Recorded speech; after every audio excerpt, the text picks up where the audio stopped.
Welcome back. In just a few months, recreational marijuana and the sale will be allowed statewide. But some towns have already said, well, they will not allow businesses to set up shop.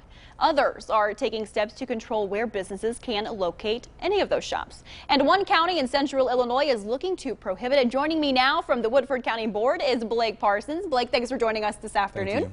So kind of just jump in for me here quickly.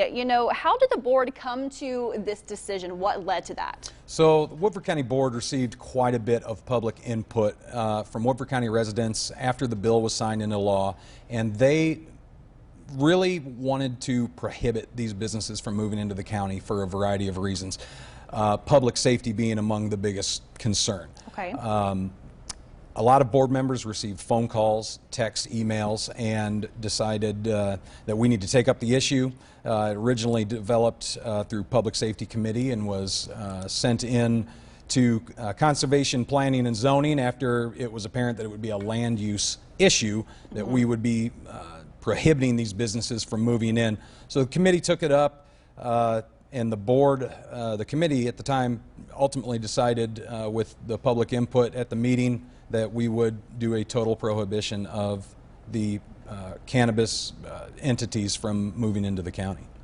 Absolutely. So, what does this actually mean? There's a lot to decipher there and to look at. So what does this mean for villages and towns that are actually within Woodford County?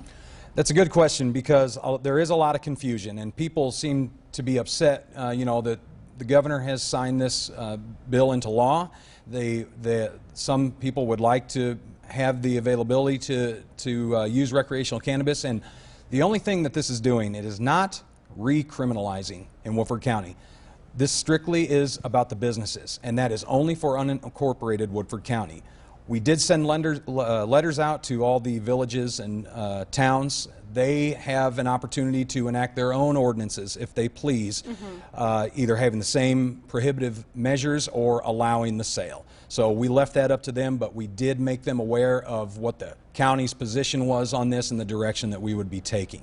Gotcha. So kind of dive in a little bit more for me. You touched on the prohibition of it in the county. So what is left to be done before that actually becomes into effect for the county? So what we have proposed is an amendment to the Woodford County zoning ordinance, and it requires a public hearing which will be occurring tomorrow evening at the Woodford County Courthouse Annex building, where the Conservation Planning and Zoning Committee will be taking its amendment application before the Zoning Board of Appeals. The public hearing will occur. There will be time for interested parties to speak, public input, and then once the Zoning Board of Appeals has its vote, it will then have to go to the full county board to take a vote. And once it has reached that, if it's approved at the full county board, it will take effect. And what time is that meeting tomorrow for any of the interested parties? It'll be 6 o'clock tomorrow at Woodford County Courthouse Annex building. All right. Mr. Parsons, thanks for joining us here this afternoon. We appreciate it. Will definitely be interesting to see how tomorrow plays out. Thank you for having me. We'll be right back after a quick break.